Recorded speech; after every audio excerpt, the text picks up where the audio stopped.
यहाँ कोई पैसे भी मांगे थे उन्होंने आपसे कि भाई कोई इतनी रिश्वत में डील कर लो, ऐसा भी कुछ हुआ है? जी बिल्कुल मांगे सर, उन्होंने कहा 60 लाख रुपए की डिमांड की थी। मुझे इन लोगों ने टार्चर सेल बनाया हुआ है, वहाँ लेके गए थे। वहाँ तकरीबन 2 दिन मुझे रखा। तो पहले मेरे से पैसों की डिमांड करते रहे, 40 लाख, फिर कह रहे 20 लाख। मैंने बोला मैं तो नहीं दे सकता हूँ।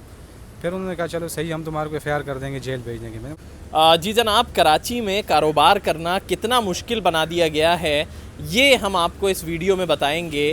ख़ास तौर पर शाह लतीफ़ का इलाका है, यहाँ पर ऐसा जंगल का कानून है कि पुलिस एहलकार जहाँ चाहते हैं वहाँ उस फैक्ट्री में, उस कंपनी के अंदर दाखिल हो जाते हैं। ये इल्ज़ाम लगाते हैं कि जी जो रखा हुआ सामान है वो चोरी का है और उसको उठा के ले जाते हैं अपने साथ। वहाँ के लोग जो काम कर रहे होते हैं उनको अपने साथ ले जाते हैं और फिर उनको छोड़ने के भी पैसे लेते हैं और वो जो सामान उठाकर यहाँ से लेकर जाते हैं वो भी अपने पास जो है वो रख लेते हैं।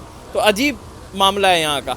इस वक्त मैं शाह लतीफ़ का इलाका है जी, रज़ाकाबाद पुलिस ट्रेनिंग सेंटर, उसके जस्ट अपोजिट हूँ। ये कंपनी है जो कि स्क्रैप का माल जो है, जो स्क्रैप होता है उसकी ख़रीदो फ़रोख्त का काम जो है वो करती है। डॉक्यूमेंटेड काम जो है वो बकौल यहाँ के मालिक के ये किया जाता है। 17 तारीख को जनाब यहाँ पर सादा लिबास में कुछ पुलिस एहलकार दाखिल होते हैं इस कंपाउंड में और ये दावा करते हैं कि यहाँ पर रखा हुआ ज़्यादातर सामान चोरी का है। यहाँ पर मौजूद जो इस कंपनी के मालिक हैं नासिर, वो बड़े परेशान हो जाते हैं। वो कहते हैं भाई मेरे पास इसके तमाम डॉक्यूमेंट्स मौजूद हैं, लेकिन उसके बावजूद उनको प्रेशराइज़ किया जाता है, उनके मुलाजमीन को प्रेशराइज़ किया जाता है, उनसे मोबाइल फ़ोन छीन लिए जाते हैं कि जैसे ये कोई रेड है, लेकिन कोई पुलिस की वर्दी में नहीं है, सब सादा लिबास होकर यहाँ पर आते हैं। ऐसा इस मालिक के कंपनी के मालिक का दावा है और ये भी उन्होंने जो है वो सिर्फ दावा नहीं है बल्कि उनका ये कहना है कि जी यहाँ पर पुलिस एहलकारों ने कुछ ही देर में क्रेन्स मंगाई, जो यहाँ पर कॉपर का वायर रखा हुआ था जो कि कई टन वज़नी था, उसको जो है वो क्रेन्स की मदद से उठा के पुलिस एहलकारों ने एक ट्रक में लोड किया। कोई जो है वो पाइप से जो है वो गाड़ी में जो है वो लोड करवाया और उसके बाद वो 1 करोड़ रुपए से ज़ायद की मालियत के वो पाइप से और वो वायर था वो यहाँ से उठाया उन्होंने और उसके बाद वो लेकर जो है वो चले गए। अच्छा, ये सारी चीज़ें गई कहाँ, ये भी आज तक जो है वो पता नहीं चला कि ये सारी चीज़ें गई कहाँ पर है। इसके अलावा फैक्ट्री के मालिक को और एक वर्कर को अपने साथ लेके गए और उन्हें थाने नहीं लेके गए। अगर ये सब सामान चोरी का था तो जनाब उनको थाने लेके जाना चाहिए था, उन पर FIR कर देते, लेकिन ये भी कुछ नहीं हुआ। उनको एक प्राइवेट जगह पर लेके गए जो कि थाने के पीछे वाक़ एक घर था, वहाँ पर रखा गया। तशद्दुद का निशाना भी बनाया, पैसे भी लिए, मालिक को छोड़ने के 3 लाख रुपए लिए, वर्कर को 2 दिन बाद छोड़ा, उससे अलग पैसे लिए। आए आपकी मुलाकात भी कराते हैं जी जो फैक्ट्री के इस कंपनी के मालिक हैं उनसे, नासिर साहब से। नासिर साहब अस्सलाम वालेकुम। भाई क्या हुआ, ये वाक़या क्या है आपके साथ? यार ये हफ्ते का दिन था और 2 से 3 बजे का टाइम था। ये कुछ न के सिविल वर्दियों के अंदर 10 से 12 लोग थे जो आए हैं। तो ये एक माम बख्श ज़दारी था और एक वकार था, एक वकास था, कोई ऐसे समझ लोग थे जो ये मेरे पास ऑफिस में पहुंचे। मुझे कहते हुए आओ भी आपके पास आपने मटीरियल 2 नंबर रखा हुआ है। मैं कहा मेरे पास ओरिजिनल है, मेरे प्रॉपर डॉक्यूमेंट्स है, फाइल बनी पड़ी हुई है, मैं आपको गेट पास दिखाता हूँ। कहते नहीं मुझे गोदाम का विज़िट करो। मैं गोदाम पर लेकर गया हूँ, देखी केबल पड़ी हुई थी। कहते ये कहाँ से आई? मैंने बताया ये फ़लानी कंपनी है, चाइना से कंपनी, उनसे हम मटीरियल खरीदते हैं तो वहाँ से ली है। खैर वो कहते नहीं ये तो आपके पास जो है ना 2 नंबर चीज़ है, ओरिजिनल नहीं है। मैं कहा कैसे हो सकता है भाई, मैंने जैसे परचेज़ किया है मैं उसका डॉक्यूमेंट्स दिखाता हूँ, हर चीज़ आपको वेरीफाई करवाता हूँ, मुझे जस्ट टाइम तो दो, आप प्रेशर तो नहीं करो मुझे। मेरे वर्करों मेरे पहले सबसे पहला काम तो उन्होंने यही किया, मेरे मोबाइल ले लिया, मेरे वर्करों को ले लिया, सबका मोबाइल लेकर एक साइड पर अंदर हमें कमरे में बैठा दिया सबको।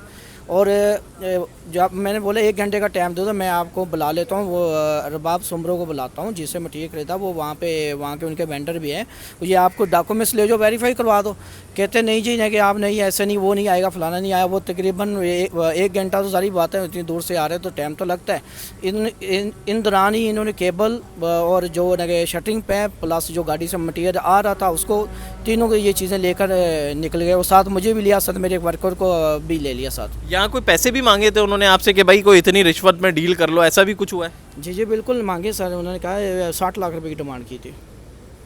अच्छा, फिर यहाँ से लेके कहाँ गए आपको? स्टील टाउन थाने के बैक साइड पे कोई एक टॉर्चर सेल बनाया हुआ है, वहाँ पे रखा हुआ था और इनको तो एक लहदा कमरे में बैठा दिया था। वहाँ पे कोई शायद मुझे नहीं पता कैसा था, मुझे साइड पे बैठा दिया, कुर्सी दे दी। तो कहते हैं वो अभी कभी भी नहीं, गुलाम सुमरो जो है वो अरबाब सुमरो कभी भी नहीं आएगा। मैं क्यों नहीं आएगा भाई, वो ओरिजिनल कमाल है, आप वेरीफाई तो कराओ। आप जो गेट पास है, अगर आपने मटीरियल उठाना है पहले कम से कम आप वेरीफाई तो करवा लो। आप जाओ ना पहले के, अगर आप मेरे पास माल पड़ा हुआ 2 नंबर से पड़ा, मेरे 7-8 दिन से पड़ा हुआ है, क्या मैं रोड के ऊपर ये काम तो नहीं ऐसा कर सकता हूँ? और मैं हेडक्वार्टर के ट्रेनिंग सेंटर के बिल्कुल सामने बैठा हुआ हूँ और मैं ओपन जगह में बैठा, ऐसा नहीं हो सकता जैसे आप सोच रहे हैं। ठीक है, अच्छा इनके वर्कर से भी बात करते हैं। भाई अस्सलाम वालेकुम, क्या नाम है आपका? अबरार नाम है। अबरार भाई, आपके साथ क्या हुआ जब आपको यहाँ से लेके गए, तो कहाँ लेके गए? सर मुझे इन लोगों ने टार्चर सेल बनाया हुआ है, वहाँ लेके गए थे। वहाँ तकरीबन 2 दिन मुझे रखा। तो पहले मेरे से पैसों की डिमांड करते रहे, 40 लाख, फिर कह रहे 20 लाख। मैंने बोला मैं तो नहीं दे सकता हूँ। फिर उन्होंने कहा चलो सही, हम तुम्हारे को FIR कर देंगे, जेल भेज देंगे। मैंने बोला सही है भाई, हम तो सारा जेन्युइन काम करते हैं, हमने आपको गेट पास दे दिए, तमाम डॉक्यूमेंट्स दे दिए, प्रूफ दे दिए, उसके बाद भी अगर आप बोले चोरी के तो आप कर दो FIR। तो फिर मुझे उन्होंने खैर न थाने भेजा ना कहीं और भेजा। तो मेरे चंद अजीज़ों को बुला के रात को तकरीबन 1 से 1:30 बजे मुझे उनके साथ रवाना कर दिया। तो ये 2 दिन आप रहे कहाँ, किस टॉर्चर सेल में? क्या थाने के अंदर है वो? नहीं, थाने के अंदर नहीं है, थाने की स्टील टाउन थाने की बैक साइड पे शायद भी टॉर्चर सेल बनाया हुआ इन लोगों ने, वहाँ पे रखा हुआ था। अच्छा, और ये सारे जब यहाँ पर आए थे, जब ये सामान उठा रहे थे, तब पुलिस एहलकारों का क्या रवैया था आप लोगों के साथ? सर यही प्रेशराइज कर रहे थे, सबके मोबाइल ले लिए, सबको एक साइड पे खड़ा कर दिया, किसी को मतलब बात नहीं करने दे रहे थे। जो अपना मर्जी हो रही थी, हमारी DVR वगैरह जो कैमरे सिस्टम लगा हुआ था वो सारा निकाल के ले गए। तो कोई वर्दी में थे सब? नहीं, वर्दी में कोई नहीं थे, सारे सादा कपड़ों में थे और प्राइवेट गाड़ियों में थे। अच्छा जनाब, यहाँ पे कैमरे भी लगे हुए हैं, ऐसा नहीं है, ये कंपनी बाकायदा जो है वो ऑपरेट होती है, तो CCTV कैमरे जो है वो जगह जगह लगे हुए हैं, लेकिन इनका DVR भी वो अपने हमरा ही ले गए, ताकि इस बात का भी सबूत बाकी ना रहे कि उन्होंने बाकायदा क्रेन्स बुला के ये सामान यहाँ से लोड किया और उसके बाद वो यहाँ से लेके गए।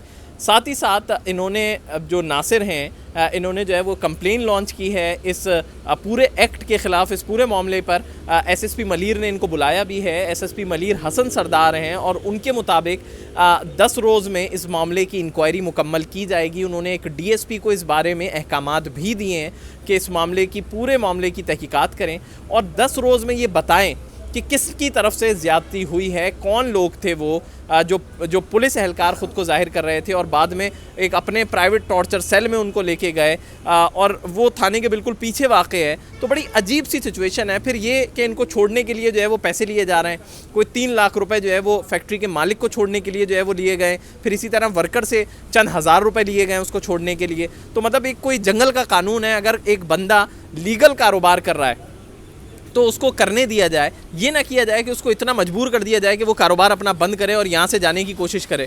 साथ ही साथ ये कि अगर वो इनलीगल काम कर रहा था तो फिर उसको गिरफ्तार करते, फिर तो वो सारी चीज़ें बंद करते। लेकिन वो चीज़ें कहाँ हैं जो कि 1 करोड़ रुपए से ज़ायद मालियत रखती हैं? वो वायर, वो पाइप्स, वो अभी तक ना तो थाने में रखे गए, ना ही वो किसी और मकाम पर पहुँचे हैं। वो पुलिस एहलकारों के पास ही हैं, लेकिन अब ये नहीं पता कि वो किस के पास हैं, किस जगह पे रखे हुए हैं। तो ये बड़ी अजीब सी सूरत हाल है कि शालतीफ़, और शालतीफ़ का भी वो इलाका जो कि Razakabad training centre, police training centre है, उसके बिल्कुल सामने हम खड़े हुए। तो ऐसी सूरत हाल है कि मतलब पुलिस ट्रेनिंग सेंटर के बिल्कुल सामने, जहाँ पे सिक्योरिटी हाई अलर्ट रहती है, जहाँ पर बाहर पुलिस एहलकार तैनात रहते हैं, और वहाँ ये पूरा मांजरा हुआ। तो जनाब बड़ा मुश्किल बना दिया गया है कि एक बंदा अगर लीगली कारोबार कर रहा है तो उसको बिला वजह जो है वो तंग किया जाता है और उससे रिश्वत वसूल की जाती है। जी।